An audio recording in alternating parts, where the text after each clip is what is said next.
Tell you what, Tunji's on today's show. I must have had, let me see if I can count. I had 8 or 9 people over the last 2 weeks legitimately text me, email me, or call me saying, get Tunji on the show. In fact, I was on the squash courts at Boar's Head a couple of days ago, and a professor within the McIntyre School that I believe you had lunch with brought you up and said, I heard you're coming on the show. I heard Tunji's coming on the show. This guy is like maybe the mayor of Charlottesville. He is absolutely adored, and he is putting his philanthropic and his social entrepreneurship, almost like conscious capitalism mindset, in a front and center position with a brand that I cannot wait to introduce you to. A clean water initiative. Yep. That means tremendous amounts to this person, to Tunji. We're going to put that in perspective when the show starts. Zeke is in the house as well. This guy is another steward and stakeholder in this community, whether at Common House or the downtown mall, one time at Silverchair, a computer genius. This guy knows the community inside and out. We're going to spotlight him as a board member and the great things he's been doing in this community. UVA and Wahoo Nation, giddy up and get ready. One of the favorites from the hardwood is on set today. And I think you're truly going to enjoy this interview from a humanized, localized, and personalized standpoint.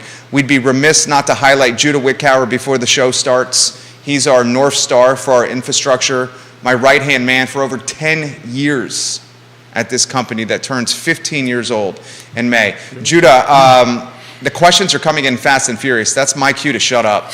We need to get cracking here because folks are asking and folks are wanting to see the guys on show. Let's rock when you're ready, baby.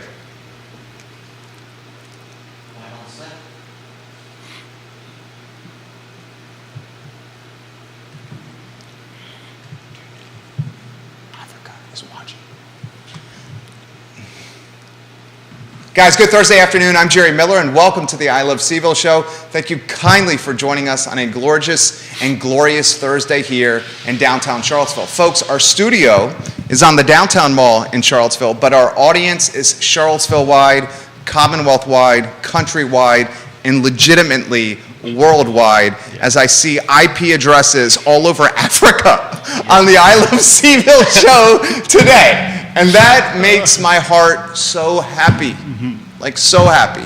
All we're trying to do with this program is showcase the best of Charlottesville, Virginia. We champion the underdog, and we tell the stories of Charlottesville, a town that we love so dearly, and even more dearly with my wife and I raising our son, our 4.5-year-old, and a son that's coming on the near horizon due around Thanksgiving. It's made me more, I guess, softer, kinder, more in touch with my emotions. I don't know. Just love this town, guys. Congrats. Judah Wickower, if we can go to the studio camera, my friend, and let's welcome 2 gentlemen in this community that need absolutely no introduction. Tunji is the man. Zeke is the man. These guys are doing amazing things for people, and we're going to put it in perspective. Fellas, thank you kindly for joining us on this show. Good afternoon, fellas. How are you guys doing? Doing very well. Thanks for having us. Doing great, This Thanks is for having incredible. us, man. An absolute pleasure. Tunji, like I said, you need no intro. Basketball, UVA, seen you around the downtown mall, seen you at ACAC. You're just an all-around stand-up guy. For the few that don't know you, can you please introduce yourself to the viewers and listeners? Absolutely. So again, thanks for having us on the show. My name is Tunji Shoroye. I'm originally from Nigeria, but I think I can say I'm a Charlottesville native now. I went to UVA, finished my undergrad 2008, did like a master's program 2009. I was in the basketball team. After I graduated, I moved to DC for a couple years thinking I wanted a bigger city, but that was ended real fast, and then I moved back to Charlottesville, and it's been my home since then. So I think it's my second home from Nigeria now, for Will. Well, that's to our fortune. Yeah. For you. I mean, I can say the same thing as well, because it's been, people here has been just family, like I tell people, I'm the only one here, from Nigeria that came to the States. So growing up here, people have been very, very nice, and just took me in as one of them as well. It's been an incredible second home for me, for sure. Viewers and listeners, you can give the fellas props by putting your comments in the feed, and I will relay it live on air. Zeke, you also need no introduction. Mr. Downtown Mall, Mr. Common House, Mr. Entrepreneur, stand-up guy. For the very few that don't know you, introduce yourself to the viewers and listeners. Yes, just like Tunji, my name's Zeke Munyao, and I'm born and raised in Kenya. Came to Charlottesville back in '06. Also double who graduated from UVA with both my undergrad and my master's degrees. And in Charlottesville, been very, very lucky to have great networks. Started a couple nonprofits here in town, and continue, providing to the community. And it's my pleasure to be working with Tunji on, Just Help here. So this is a tremendous opportunity for us to showcase a lot of the things that we can do in Africa and what that means for the community here and community at large. Nellie Florence watching the program, giving you some props. Travis Hackworth is watching in Danville. I see 8 states on the heat map and 3 countries currently watching the show as we speak. I'm going to get out of the way. Tunji, this show is all about you, man. Introduce us to the brand, the initiative, the effort. This is special. It is very, very special to me, and Zeke can attest to this as well. What brought the initiative for Just Help was my experience, the way I grew up back home in Nigeria. Now, I tell people, I am very, very thankful. I've been privileged. I've been very, very lucky in my journey. But what happened was I went home last year for the first time in 15 years. My goal was to see my family. And also basketball was something that transported me to the United States, and I wanted to help my small city, with that, maybe organize a tournament where, my thing was I haven't played basketball in 10 years, so I don't want to come and teach you basketball, but what I can do is you guys have been practicing all year. I can organize a tournament for you guys. You guys win some cash prizes, see what you need to work on with your game, improve on that, win some money to help you and your family. That was my goal when I was going home last year. But getting home, everything I went through as a kid just resurfaced. Now, again, I said I'm very lucky now, and I'm privileged, and I'm very thankful. And I don't take any of it for granted. But when I was growing up as a kid, I lost my dad at a very young age.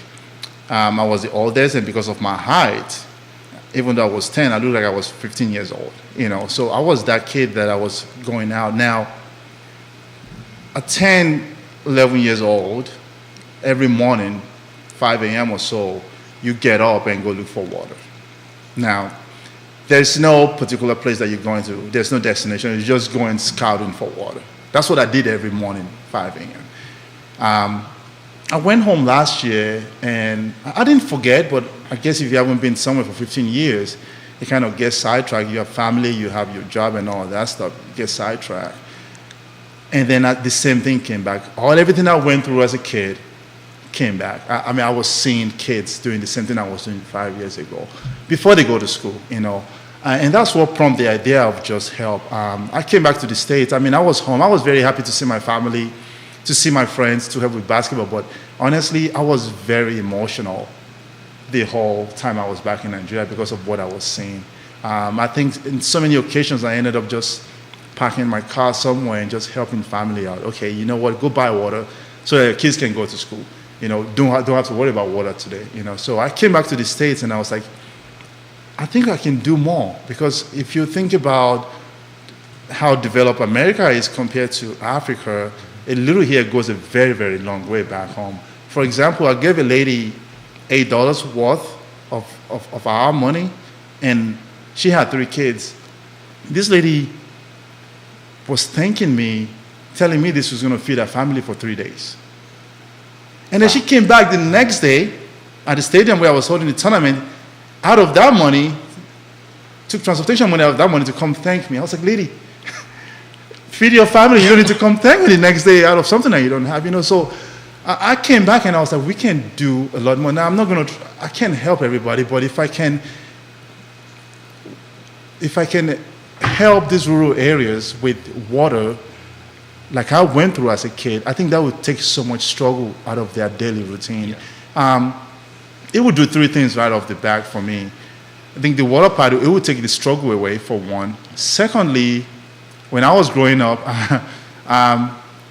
there's a disease called cholera that you get from water. I get those every 6 weeks, monthly sometimes, because you drink bad water. Crazy. Like when I remember about 11 or so, I went in, when you fetch this water, it's either the brown or kind of green. You're So drinking brown or green water? No, you're not drinking it, you have to boil them. Okay. You have to boil them or let them sit for a little bit. Now, I went out one day and I was lucky, I got a water, it was this color. So I'm thinking, I'm not boiling this. So we didn't have power. So we have this clay pot that our thing is you pour water in, you put it in a very cool dark spot, it gets cold. Because we didn't have power, we didn't have fridge. So that's our cold water. So I didn't boil this water, I just went ahead because it was clean. I tested, it was clean. So I went and poured the water in the pot. A couple hours later, I went back. I tested this water, this was about 25 years ago, and I can still feel the bitter taste today. Now, as soon as I put it in my mouth, I spit it out, but a little bit went in, and I was sick for 7 days. Good night. Throwing up, the rest kind of thing. So my initiative for this well that I'm trying to do for this rural community is going to help the struggles, for one. The way we're going to build it is going to be filtered, it's going to be powered by solar, and it's going to be healthy to drink. It's going to be clean water. So people who don't have, it will help eliminate some cholera diseases, especially with kids. Yeah. And then thirdly, at the beginning stage anyways, we're going to go with local contractors to help build that, to build the economy in that area as well. So I think three things right away that this well is going to do are those. And then another thing I really want to focus on is going to these primary schools and tell them my story. Like now, I was one of them 20-something years ago.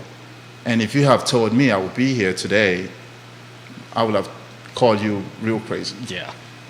Madness. I'm going to go, my thing is to go to one of these public schools that have nothing at all, help the kids with whatever it is that they might need, items, school materials, even if it's bag, if it's rubber shoes that we do. But the big thing is for me to tell them my story, to give them a little hope. Like, listen, you might not have much right now.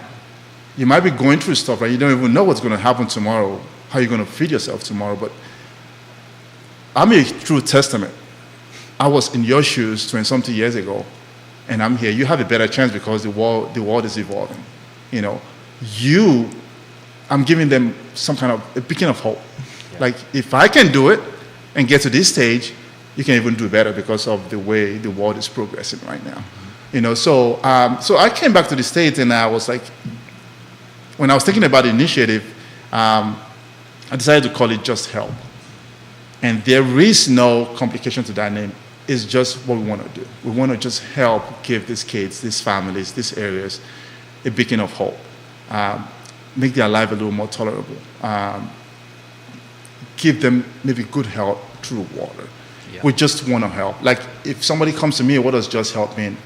I'm going to tell them what it says is what it means. We just really want to help a little by little. Because if 25 years ago, whatever, if somebody had told me, give me this kind of inspiration, it would have gone a long way. Yeah. I remember myself as a kid, we didn't have anything. So I couldn't even think about what tomorrow is going to be like, what next week is going to be like. There was no, there was no example.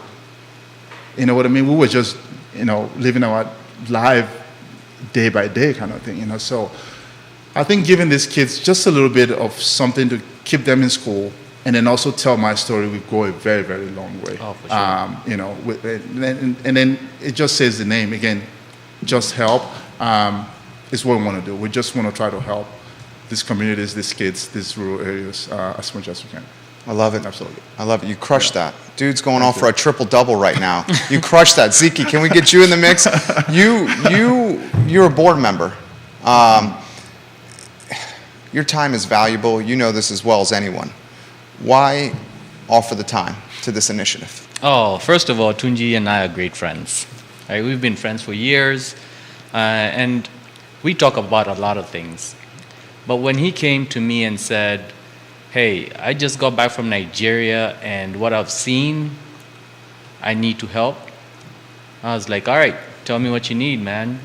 And based on all the things up to that time that we had done with the nonprofits, like Civil Gives here, kind of, raising money for the local community.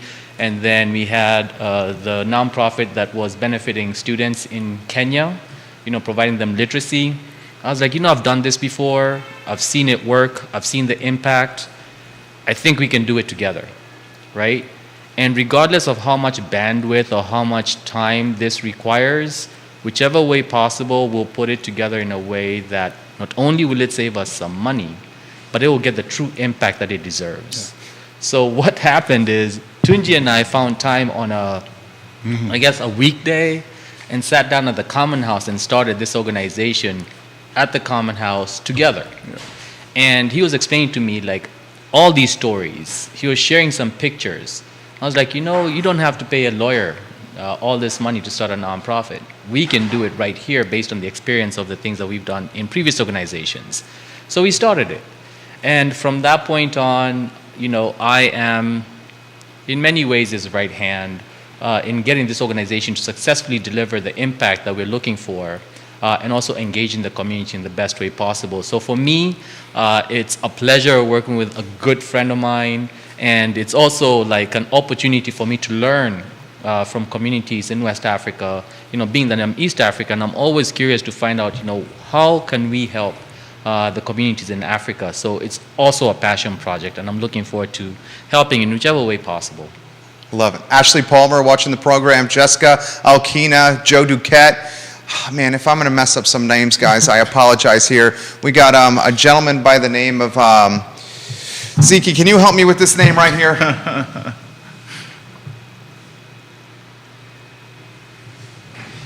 That's a Nigerian name. Is it a Nigerian name? We got Nigeria is all over the show right now. How's it spelled? I know this is far here. I don't want to mess anyone's names up here. Over here. Here. Where is it? Which one is it? The first one. Viewers and listeners, you can give your props live on air. Akonde? Yeah. Okay, yeah, that's he's Yoruba, so he's from my tribe. Yeah. We got Akonde. The heat map, as I scroll over to the heat map over here, shows 8 countries on the show right now.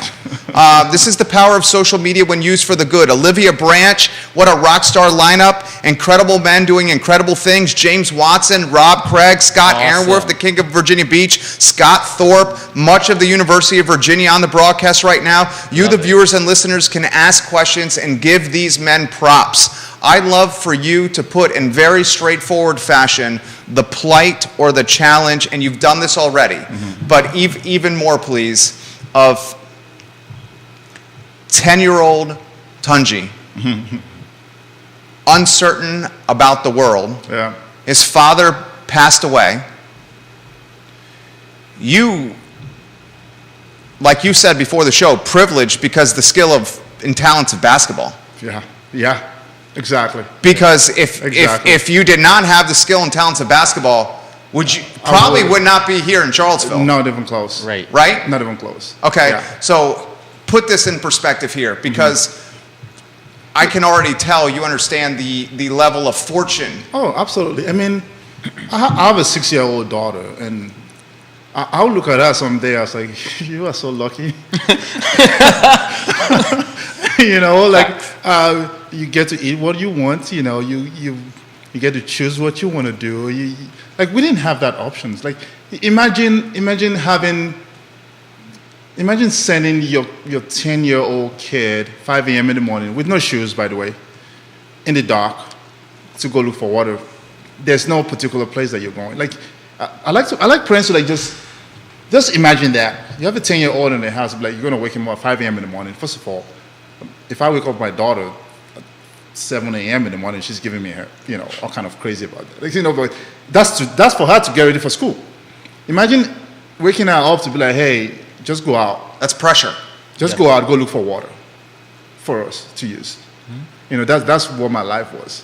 You know, when I came to the States, people that asked me about my story, everything was a surprise for me. Like, from the way I grew up, from the things that were around me, everything was a shock. Like, I mean, I came from where I was fetching brown water from dirty wells to coming to a house where I could choose if I want warm water or cold water to shower with. And what I mean, there was light 24/7. You know, funny story.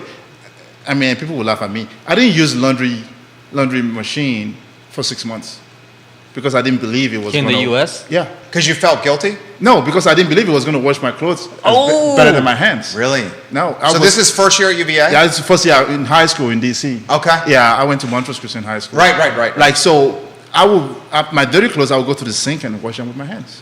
Because that's what And you then used one to. of the guardians saw me and was like, "What are you doing? We have a machine." I was like, "It's not going to wash my clothes clean." I was like, my hands. You know, it's like, everything was that shocking to me. Like, even the roads, when I got out of the plane and I saw how wide, how clean the roads were, and then I went home last year and it was totally opposite. You know, so I am so thankful. I mean, it's I don't know how to put it in words, you know. But again, I'm very thankful. I'm very privileged. I'm going to try to. This is so dear to my heart. Again, the schools that we're trying to maybe talk to for our first project, kids are about 700. I think if we go speak to these kids and we get about 40% of them to have this information sink in them, I think we've done our job. You know, I think to give them a hope, because to be honest, not everybody's going to take it.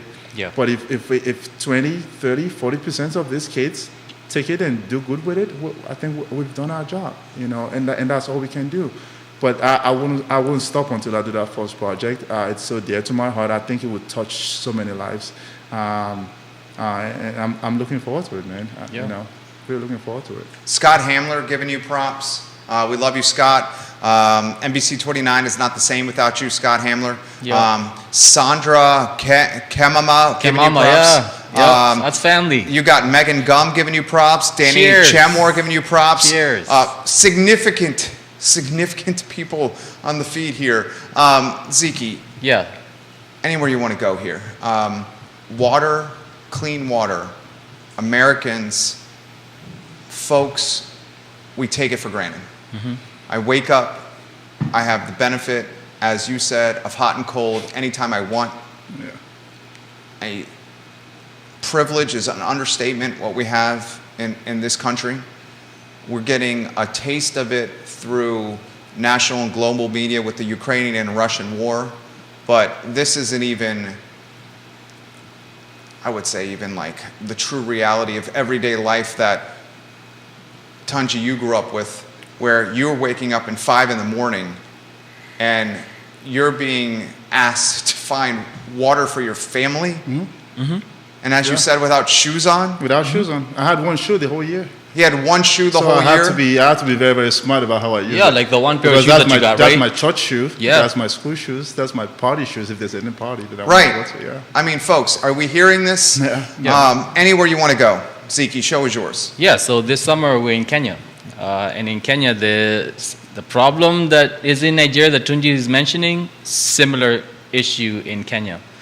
So we farm in rural Kenya about 2 hours east of Nairobi. And on the drive, once you get off the main road now driving home, you will see every day kids with jerry cans, and most of them are like 20 liters, going to fetch water. You'll find them on donkeys. You'll find them in these carts that are pulled by oxen, right? You know, jerry cans of water. And these kids are going a long distance. So that's how they spend most of their weekends. That's how it's a big problem, right? And in these communities, without water, obviously, there's very little that you can do. So it's a big necessity. So we too had to buy some water for the farm. You know, like it's an issue that can be combated if we have the right resources. Now we live close to a river. This river can provide water, which the infrastructure is there in this particular rural area, to 35,000 people, right? But then the bill to cover the electricity cost to do that is about $12,000 a month. So obviously the resources are not quite there to continue supporting these types of projects. So Tunji's issue that we're trying to resolve with Just Help is something that is seen in most of Africa. And if we can get water to students, to the communities, to the villages, it helps the community in so many ways, better education, better health and sanitation, everything that we use water for. Imagine if you're a family of 3, right? Like you and your family, and you only have this 120-liter jerry can in a day. Yeah. You're limited to that for your showering, for your drinking water, for your cooking water, for washing your clothes. That's all you have. Think about how sparingly you're going to use this water. You have to boil the water for your consumption. You have to cook with it, but you can't cook too much because you also want to preserve some water for drinking. You want to be able to clean yourself in the morning because you don't want to be the person at work that's not, Smelly person. Yeah, you don't want to be smelly out there. So, there's a lot of things, but then when you put it to reality that that's how much water you have, and you may not be able to afford the next jerry can of water, then it becomes a real issue. But then if you have a resource that is coming in and helping you build a well, in a community, a well is so empowering because now you know that you can have that jerry can every day, and this community is supporting each other to continue with the water supply. And when you have organizations like Just Help, then you're able to do that and multiply it because you have the support from the local community to then scale this operation. So when you scale an operation like this, it's not like a company that's making profits. This is you directly impacting communities in places that really need things like water. Yeah. Phenomenal answer. Yeah. Jump in here. Great. So what he's saying is, I couldn't even say it any better. The way I plan to do this is to do something that's going to last, that's going to be sustainable, and that's going to be clean and healthy for the community. Because there's no point just digging out that well that's going to be contaminated in a month or two. Then what we're doing, our goal is just, at that point, there's no goal. Because what you have to understand, these areas, they have so many other things going on. If you build something, for example, you build a well that's opened up, people will come with buckets from their bathrooms, from their toilets, and dip in that water. That will get contaminated. And all our work is back to square one again. So my goal is, done some research, my goal is to build a closed off well. It's going to be filtered. People can actually, and I'm going to be there on the first project, the first 5 projects, I'm going to be there in person. I'm going to drink out of this thing just to show people that this is safe. It's going to be filtered and it's going to be powered by solar. Because that's where just the world is going right now. I think if you, and I know Africa, I'm from there, if you could build a well that people have to go pump, I bet you there'll be kids jumping on that thing, 2 weeks later, it's broken. So why do that? Do something where people don't have to maintain, maybe more than once or twice a year. It's going to be filtered. They can go out there and just get water and drink. Now, every time I start thinking about this project, I start envisioning what it's going to do. It always takes me back to my time growing up. Yeah. Because I can't even tell you how many times I'm coming back from school, and instead of me worrying about my homework or how I'm going to help my mom, what's on my brain is, we need clean water.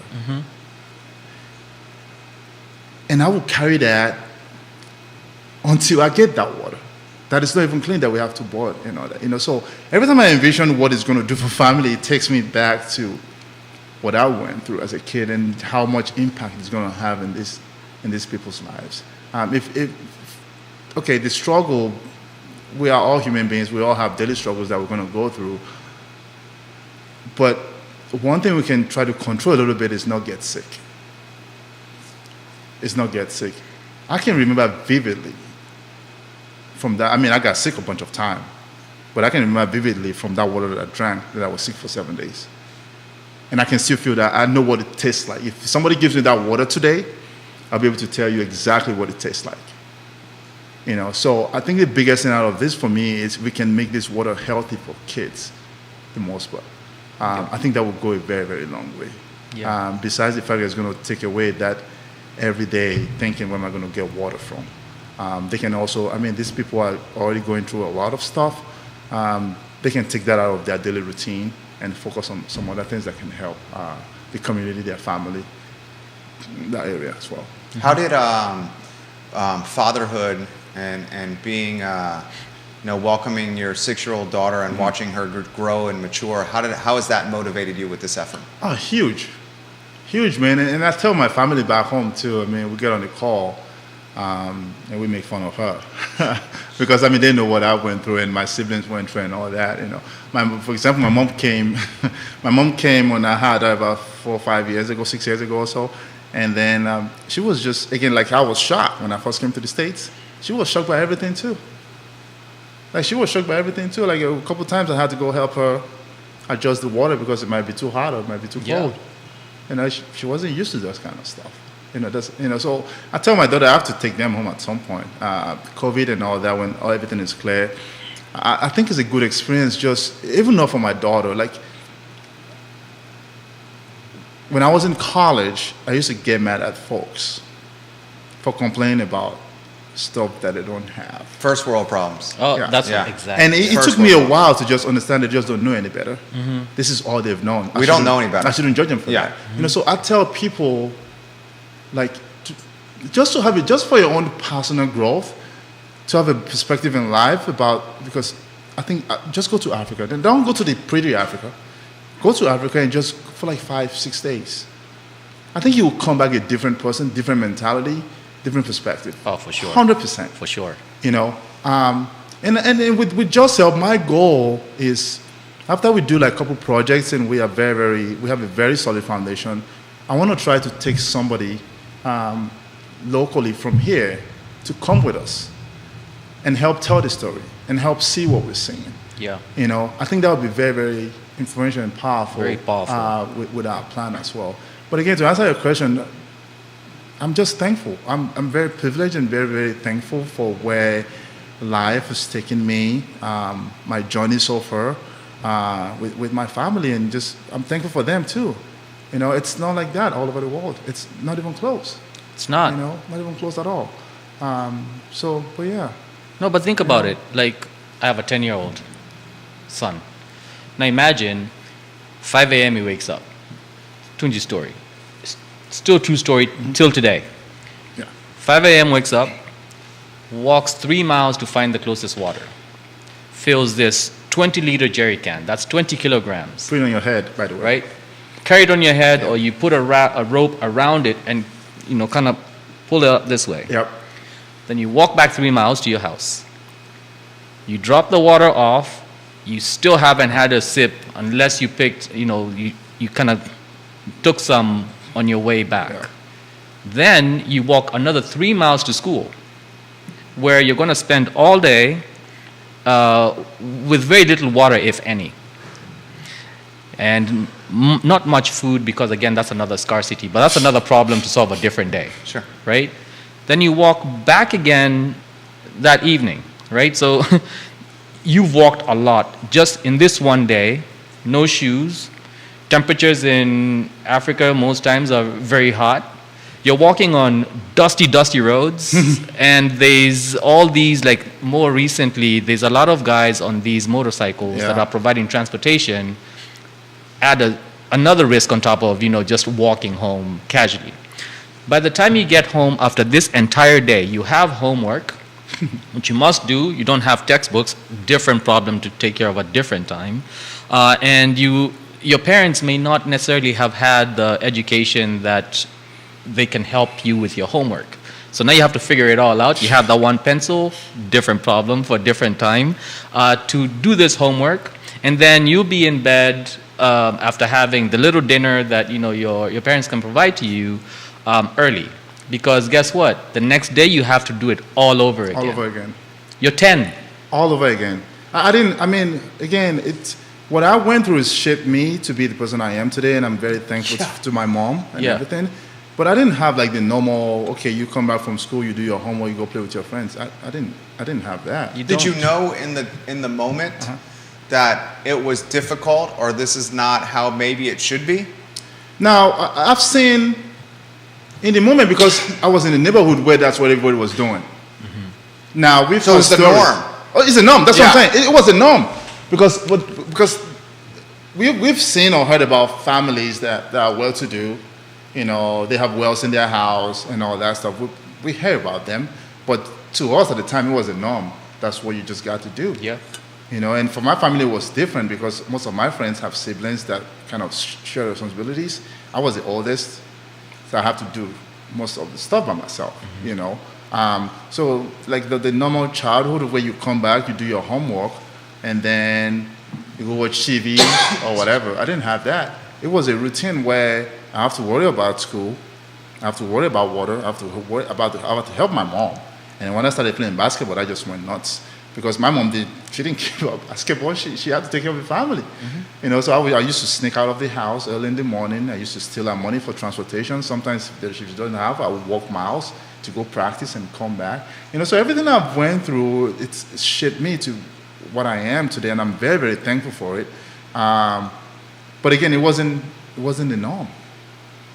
It wasn't the same thing that. It was just the norm. It was the norm at the time. It was, you had to do it. You had to do it, you know. And the sad thing for me, maybe not sad, because, I mean, I turned out pretty okay, I'll say. No, you're a great guy, man. Yeah, For when sure. you see these kids, though, when I saw these kids back home last year, I tell people, like, people think I don't cry, like, tears don't come out, but I was emotional the whole time.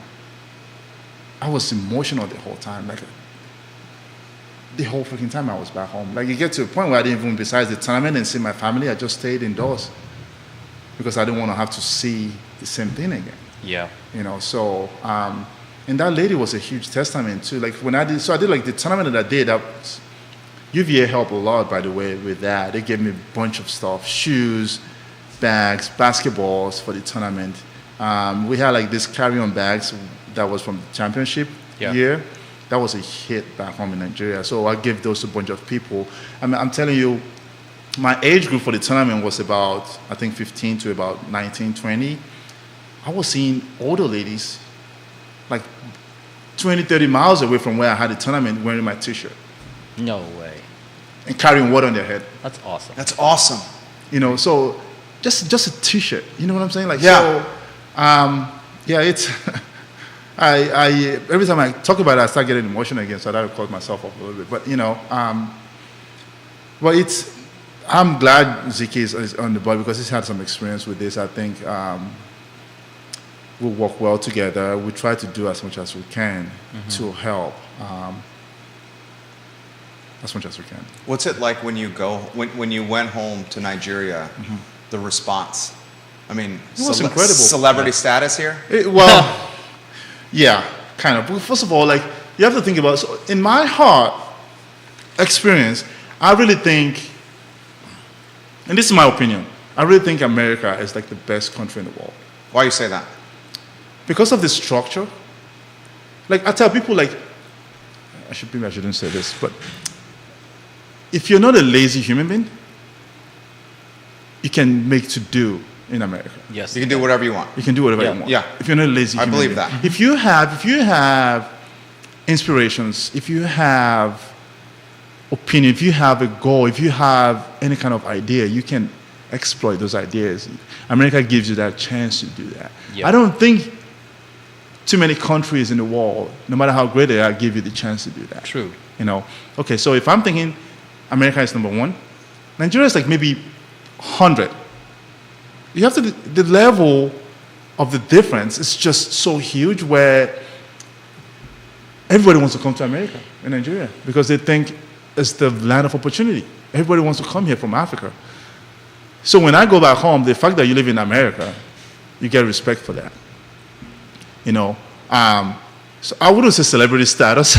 But for a long time, I was the tallest guy in my city. So people knew me when I started playing basketball. So going back home was like a homecoming, like he's back in town kind of thing, you know. So I wouldn't say celebrity, but they definitely know me.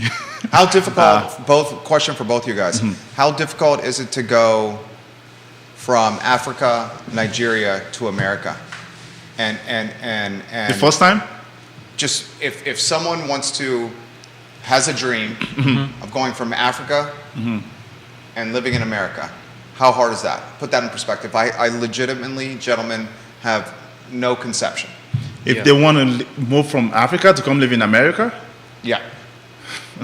well, for the first time, I'll tell you what, there's going to be now. And how about this? If you don't have basketball talent, Oh boy. Oh wow, yeah, that's a whole other challenge. right? No basketball talent. We're talking 5'8" me, right? No basketball talent wants to Yeah. go from Africa to America. Is it realistic? It is realistic, but I think what gets that person ready, depending on how they grew up in Africa, is they probably seen the worst. So America is going to be an adjustment for sure, but it's going to be a lot of getting used to stuff. It's going to be a lot of culture change, culture shock that they have to go through. But I think especially for somebody like me, I think I've been through the worst situations you can think of, so you can only go high from there. It's just a matter of me adjusting to the culture, to the rules, to the people, to the language, to the food, and all that stuff. It will be easy, but again, now if you are one of those very, very rich kids from Africa where you go to Europe for, you have everything that you want, and you go to Europe for vacation and all that stuff, you might come here and start being judgmental, like, it's not like how I want it or that, but for somebody like me that been through the worst part of stuff, it's just getting used, it's just being thankful for one, and adjusting. It took me a while to adjust. I mean, we didn't have much. I can remember nights where we ate once a day. And when I came here, the food was one of the first things I complained about. I'm a foodie. I cook a lot. I love good food and all that He's stuff. a good cook. You know, We but- see you in the restaurant. No, we for see you in the sure. restaurants locally. you know, so when I came here, one of the things I complained about was the food. Yeah. Even though we didn't have that much back home, I was like, I don't know, this food here, I don't know, you know, America's supposed to be that great country, you know. So it's just adjusting, man. It's just adjusting to the people, to the culture. You gotta be thankful too, man. Yeah. It's a different life. It's a different Same question. Yeah. How about financially? Yeah, so financially it's tough. So say you even come from a middle class family and you have a fundraiser before you leave the country, so that way at least you have enough money to take you through the first year. When you get here, you have to first find a place to live. So let's say you come in on a student visa, and your student visa allows for you to do everything but work. So you can't work, right? With an F1 visa, you'll have to figure out a way to make money. So you have this kind of pocket change that people have gone out of their way to raise money for you to come and succeed in America, but it's only good for just a few months. What they consider to be enough for 1 year, as an example, if you're looking at a meal and you're used to buying food in a restaurant back home, the restaurant food you can eat very easily with like $1-2, right? Over here you go to KFC as an example, right? And your cheapest meal is probably going to be like $3-4, right? Like just enough to get you through that one meal. You have to then multiply that by 3. Whereas now that is now translating to multiple meals based on what the fundraiser gave you. You're running out of money pretty fast.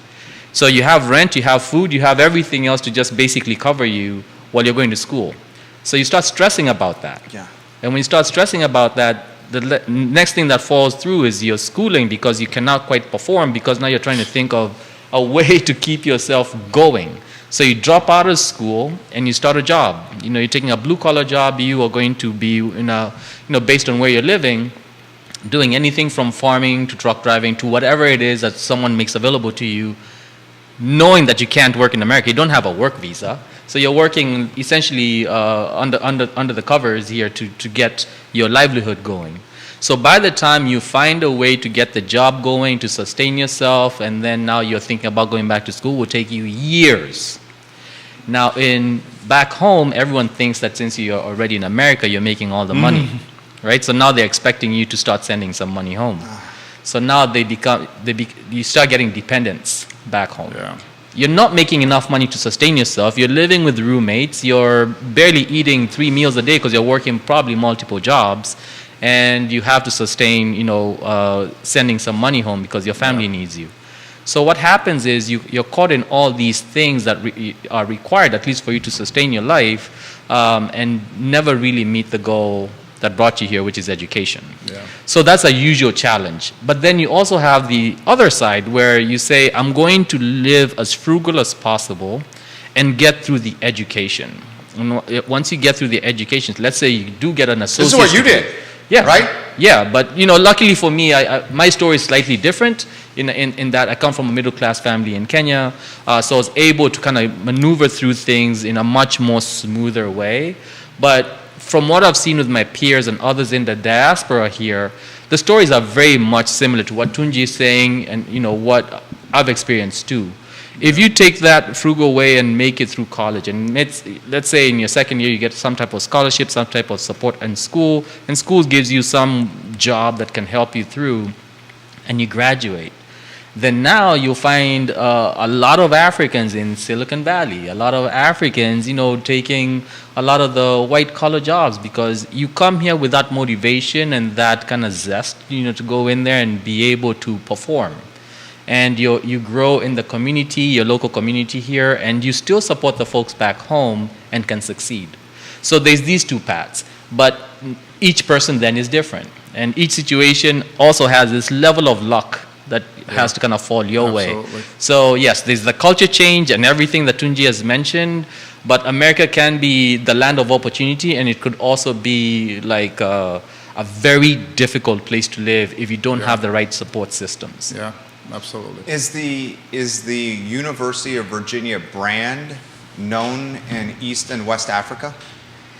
Well, so like when I'm in Kenya, for example, and I'm wearing like my UVA hat, you hear like an American somewhere say something like Wahoo Wah. Yeah. Okay. And I'm like, you know what that is. But no. It's not that. It's not that big. So when you said it was Montrose Christian? Montrose Christian. When you came to Montrose Christian and then eventually University of Virginia to play hoops, what were folks thinking in Nigeria that you were doing? I mean, were they just thinking like he's going to go play basketball? Did they know? Did they have any idea what was going? Because this was no easy road here. Oh no, it wasn't. Yeah. So I think the first thing was he got out of Nigeria. That was the first thing that he got out of Nigeria. So they're giving you props. Oh yeah. Or was it jealousy? Or was it all the above? Probably all of the above, if you will, because some people everybody wants to live out. Everyone wants to leave Nigeria. Everyone wants to leave Africa and come to the States, So probably jealousy, envy. I wish that was me kind of thing. Oh my God, he's so lucky. Or good for him kind of thing. So I would say all of the above for sure. Yeah. Again, that's the pedestal. That's everybody wants to leave. America is that first country everybody wants to go to from Africa. And then if that doesn't work out, they think about London, Europe, and all that. Australia kind of stuff. now. Australia now, you know. So, but the situation there is just so bad with people and they've heard so many stories. Again, like Zeke said, they don't know what you have to go through there. Like people still think I have a tree in my backyard that just gives me money. They think I just go back in and just pluck money and send it to them, And what helps with that is This guy's busted his ass, though. Yeah. I want everybody that's watching the program to know that. He's busted his tail. Okay. I've done, yeah. But I think what helps with that is the currency difference as well. What do you mean? The exchange rate. Exchange rate. Is like I said, that lady I gave $8 to that came back and told me she had 3 kids that was going to feed them 3 days. That's why when I'm telling people about this, a little here goes a very, very long way back in Nigeria. Yeah. You can send a kid to college, to a reasonable college under $2,000.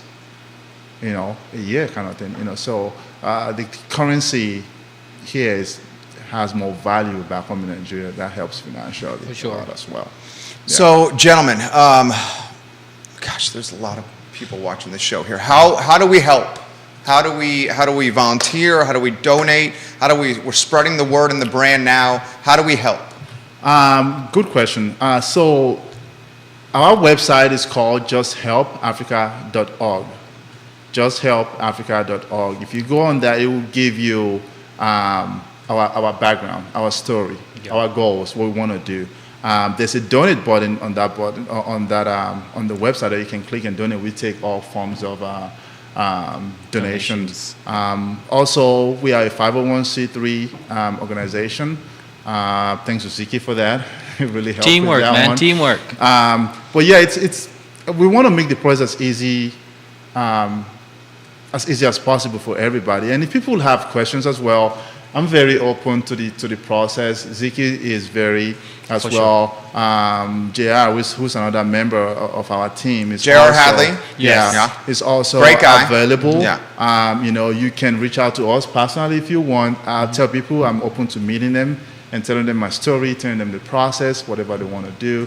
But the big thing is we want to create awareness for Just Help. We are starting in Nigeria, but namely Just Help Africa, because we want to touch as many countries as possible in Africa. I was talking to Ziki on the way here today, like if we do the first couple projects in Nigeria, I want to go to Kenya and try to do the same thing. Oh, yeah. And then go to other countries and do the same thing, because For this problem is, give you a perspective. Chris Long, which is a very good friend of mine, went to UVA together. I'm also in conversation with his, Water Boys organization. I saw something on Instagram about 3 weeks ago. He's helping, I think he dug a well somewhere in Virginia in the United States. Yes. Now, I'll give you a perspective. If America, who I think is the #1 country in the world in structure and everything, still needs water in some communities, imagine what Africa needs. Yeah. Well said. Imagine what Africa needs. But yeah, we need awareness as much as possible. I'm happy to talk to whoever wants to talk to us and want to help us. But we need all the help we can get from people in regards to that. We want to really do the first project because, again, it's a new project for us, but we have everything planned out. Yeah. We want to get the first project done, have a very good foundation, and start building around that moving forward. Yeah. See who wants to add to that. Yeah, no, and additionally, we try to be as transparent as possible. Yeah. So on the website, we'll be showing progress of the Yes. things that we're doing. Yes. We'll be providing updates in terms of reports Yeah. from the ground. Hopefully, whenever possible, when you're doing some of these launches, we'll be on the ground doing it with the folks who are going to be benefiting. And the goal here, again, is sustainability. So Yeah. it's one thing to do the project. And as Tunji said, you don't want to go dig a well that, someone will destroy in a couple months, or the water will, not be sustainable for the community. We want projects that will be sustainable over the years. So this community will truly benefit. So you'll see that a lot in the coming years as we take on these projects. With any donations, we want to take that as far as we can. So we'll also be very frugal, very responsible with how we're spending the money, who we're working with, who we're partnering with. Based on a lot of experiences, example for us working in Kenya, there's a lot of things that we've seen that we can help improve.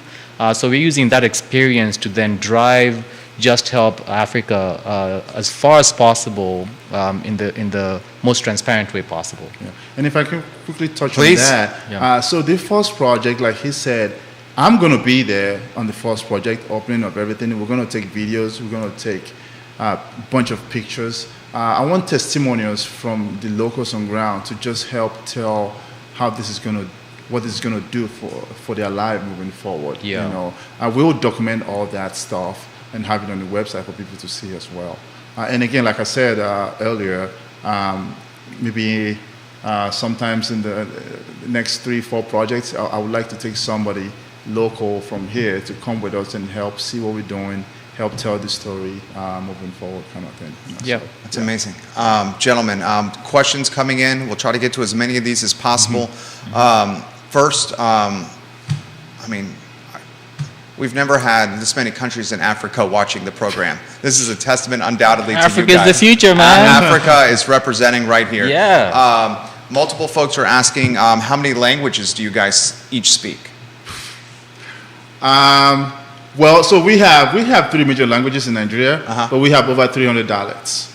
Yeah. Now, I can hear bits and pieces from other languages, but I only speak one, which is Yoruba, Okay. plus English. But then I can hear some Hausa, and I can also understand some Igbo. Yeah. Yeah. I speak 3. So I'm from the Kamba tribe, which is a Bantu tribe. in Kenya, and we speak Kambaza dialect, and then we all speak Swahili, because that's the national language in Kenya and East Africa, and English. This question's a good one. How have technology advancements helped the challenges in Africa? So far, it's helped. It's sometimes going to be growing. Again, we are so behind when it comes to technology compared to Europeans. and How so? Americans. Just accessibility as well. Yeah, and resources too. Infrastructure. Like, who's gonna afford You know, us? who can afford it, but it's getting there. It's just still where we're behind. Okay. Still far But one behind. thing we've noticed though is innovation coming from technology. So we're seeing in Africa, where someone gets an old tablet and it's broken to me, they will figure out how to fix it. It's brand new back home. Right? And then there's a lot of students who are graduating with degrees in technology that now are being picked up by the likes of Google, Yeah. Amazon, and so Yeah. on. There's the ability for now a lot of those folks in Africa to join a session like this because they have the technology in their seeing it, hands, yeah. right? So Africa right now, from a technology perspective, is going to help drive a big change we anticipate over the coming years. Absolutely. Driven by technology. That's why we always are referring to like Africa is the future, because of the flattening of the world through technology. The opportunities are becoming more available to us. For example, if you have a college degree in Kenya or in Nigeria and you want to take on a management opportunity for a company based in the US, you can apply just like anybody else but work remotely from Nigeria. Yeah. Right? That's an opportunity you could not have in country if you went through the local channels to get a job. That job too could pay you way better than you could have gotten, but now it's all enabled by technology. So there's a ton of opportunities that are coming together thanks to thanks to technology being available to us. Yeah. Great take. This question's a great one. Kerry Rock, welcome to the broadcast. We love you. 11 states in America on the heat map right now. How did the pandemic impact Kenya and Nigeria? So first of all, it shut down schools. Yeah. For a couple years there was no school. And that's like 2 years of no school, which means that millions of kids were set back 2 years in terms of how they progress. Yeah. That was a huge impact. Number two, also opportunities were lost.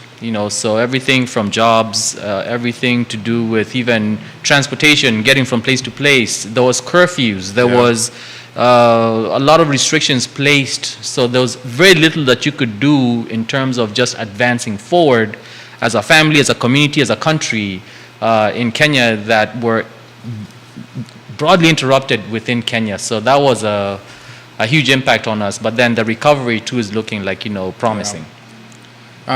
Same thing. I think when the whole pandemic started, just because of my experience, there's no way this is going to hold in Nigeria or in Africa, because when people go out of their house sometimes, like this very, very rural people, they don't have a destination of where they're going to go get something to feed their family. They're just going out because they have to get out of the house to go find something. So when I was like, there's no way people are staying in. But people had to, because the government were flogging people. There was a curfew. Yeah. If you stay past that time and you get caught, you get flogged. So that again, schools were shut down. People had to retake those classes and that year and all that. So many businesses were shut down. One thing though, I didn't see too many deaths like we saw all over Europe and here. It was mainly on the infrastructure, businesses, schools. That was the biggest impact. That was the biggest impact. So many businesses, so many local small businesses were just shut down.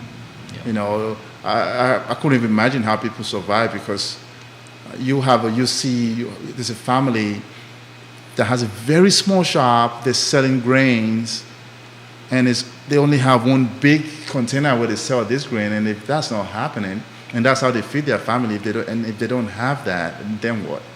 Because nobody's coming to buy. Nobody has the money. Nobody can get a job to have the money to buy the goods. Yeah. So that was the biggest impact, I'll say. It was rough. This is a great question. This is from Grayson watching the program in Short Pump. What advice would Zeke and Tunji offer their 10-year-old selves? Now with the benefit of experience, he means, knowing what you guys know now. Yeah. Every day you wake up, be thankful. Don't take anything for granted. You're lucky, you're privileged. That's great. Have fun with it. But and when you grow older, make it a point to go visit the other side of the world, because it will help you mentally. It will help you mentally just to see things in a different way. You know, I can't wait till the day I take my daughter. I'm going to take her to where I grew up. Yeah. She will not believe it. She will never believe I grew up in that area. You know, but that will give her a different perspective. Yeah. You know, everybody that's been to that part of Nigeria or Africa, they come back a different human being. I'll implore everybody to please make it a point, even if it's just 5 days. I think it would change how you think about everything else. Yeah. That you do.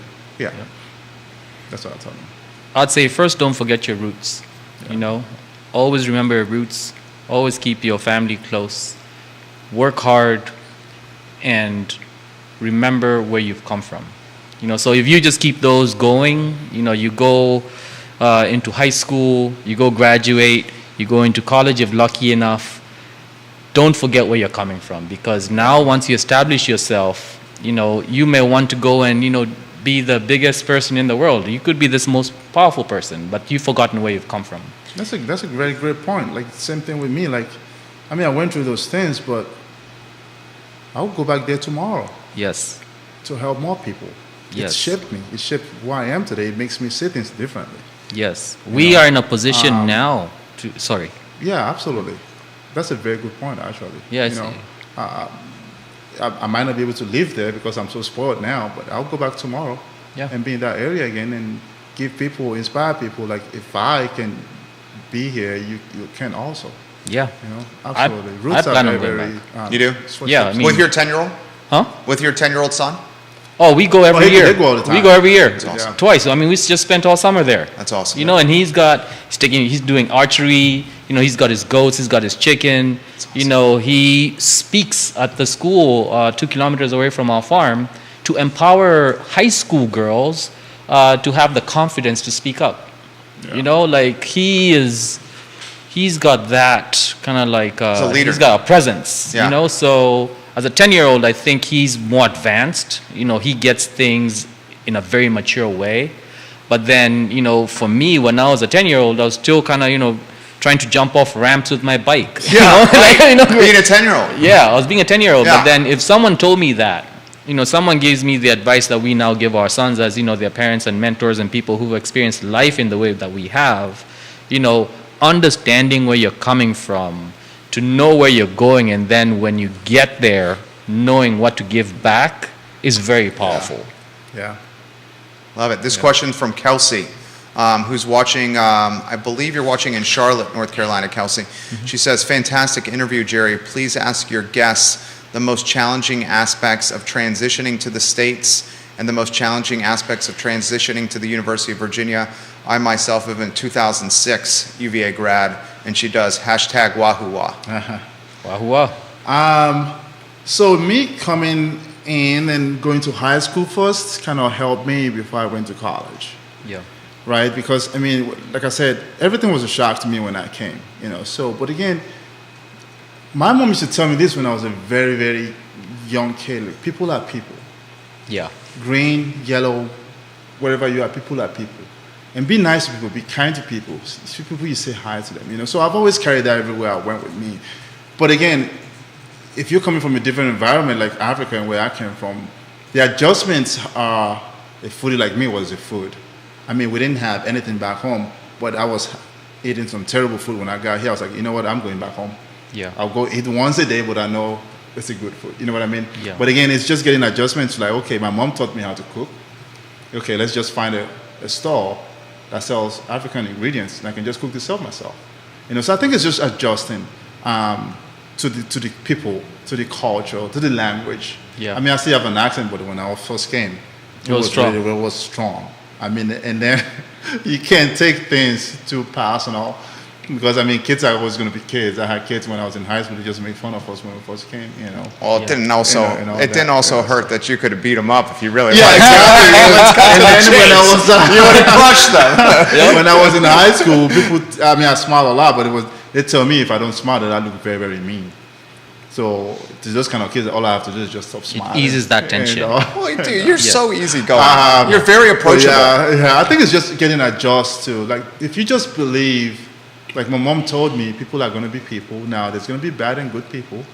Find good people, be kind to them, be nice to them, be respectful to them, and you can adjust anyway. Yeah. It will take some time, but if you have those backgrounds, people are just the same as you are, no matter what they have, respect them, and adjust to their culture. Yeah. You can live anywhere. Same one for you. Yeah, About discipline. discipline. So when I came Yeah. from Kenya, I came from, having family around me, always spending time with folks. In Kenya, we enjoy ourselves a lot, so, going out all the time. And I came to America where I had to now adjust to being a student. And within the first semester, I dropped out of college. I was like, I can't do this because there's just so much going on. Everybody wants to do something. I'm not really making it to class. I didn't have that discipline. So lucky for me, I joined the military. So I served in the U.S. Army. And when I finished my service, I had the GI Bill, and I had spoken to several folks in the military who encouraged me to go back to school. And I had discipline and I had structure. So when I did go back to school, now I knew exactly what I needed to do. And because of it, I was able to finish my undergrad, and I was able to finish a master's degree, and I was able then to get into the white collar world, of employment, and also now starting to understand things like philanthropy and giving back. So discipline for me was a big deal, because if I never had that opportunity to join the military, I could almost guarantee you that at some point I'd have to go back to Kenya, or I'd be struggling somewhere trying to make it. But discipline is a key thing that allowed for me to even make it to the University of Virginia. One funny story, well, it's not a funny story, it's actually hard work. When I was at UVA, I was taking a full course load, 16 credit hours. And on Thursdays, Fridays, and Saturday nights, driving tractor trailer 14 hours a night. Wow. So I was doing full course load and 42 hours full-time employment through UVA. Rock star. Yeah, so that's the That's discipline. awesome. That's the discipline that you would need. And UVA is a very intense Yeah. program. No doubt. Yeah, so it took hard discipline. Like, you leave class, do your homework, do your assignment. If it's a group project, set the group up to where it fits, because they want to work at night, you have to drive. So there was a lot in there that had to come together to successfully graduate from UVA for my undergrad. Fantastic take. Gentlemen, we'll close with some more props from the viewers and listeners. Vanessa Parkhill from Earlysville, so much respect for Tunji's efforts. Seems he was born with gifts that he worked hard to make the most of. Some people never challenge themselves to make the most of their gifts. It had to take so much courage for him to pursue the opportunities as a young man. His desire to share what he's earned with others is something that should be absolutely commended. Thank you, Vanessa, for that comment. Robert Gray, the sharpshooter, welcome to the program. We love you, Rob Gray. J.R. Hadley watching the show right here. We love you, J.R., and thank you for your help with setting up this interview, sir.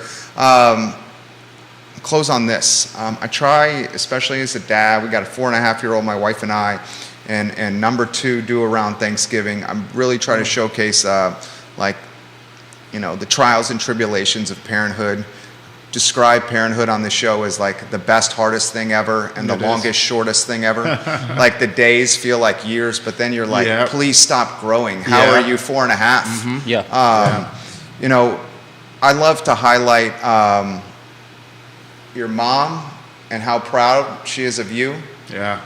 Your daughter and how much she loves you, and the feelings that you will maybe experience when your daughter gets to meet your mom. Put that in perspective. Let's close with that one. Oh my God, it would be incredible, because the last time she saw Zara was when she was a baby. So Zara don't even know. I mean, we get on the phone and we talk every now and then now, So I'm trying to get her here. COVID has been, it's been tough with COVID to get appointments at the embassy, but I'm working on it. I think it will make so much sense. it would be something I have to sit back and take a video of as well Yeah. to see, because I mean, these people live in different continents. You know, they talk on the phone. You know, that's grandma, but they've never like really talked. Right. You In know, person. so it will be something I have to experience myself, and I can't wait for that day to happen. And then see, because the first Zara's very shy at first. You know, even though it's grandma, they've never. You know, so I think when that happens, I want to see how it grows the next day, Yeah. day after that, how after then, how they become born. It will happen, but it probably won't happen right away because of the kind of people there, both of them. But I can't wait. I really cannot wait. It's going to be Yeah. so special. It will be. Close with the close, please, with the who, what, when, where, why, one more time of just help, how we can support, Yes. donate, website, what you need. The Yes. show is yours. Absolutely. Thank you so much, man, for this time. We created Just Help. What it says is what we want to do. We just want to help a little bit, help give these families, these students, these young kids some kind of hope in their life journey. Our goal is to, because we cannot help everybody, but I think one thing we can really do that can go a long way and have effect in people's life is water. Everybody needs water. If you can get clean, drinkable, safe water, that would take so much out of the daily struggles for most families. Secondly, it will help eliminate the cholera disease that I've experienced so many times growing up. And thirdly, we'll be going through locals just to help each area with the economy that way. So check us out on justhelpafrica.org. Everything you need to know is on that website. There's a donate button on there as well. Our plan is to do the first project either by the end of this year or early next year. So we are really gearing up for that right now. But check us out. Help us spread the word. Help us help people. A little here goes a very, very long way back home. That's right. Fantastic presentation. Guys, this interview was phenomenal.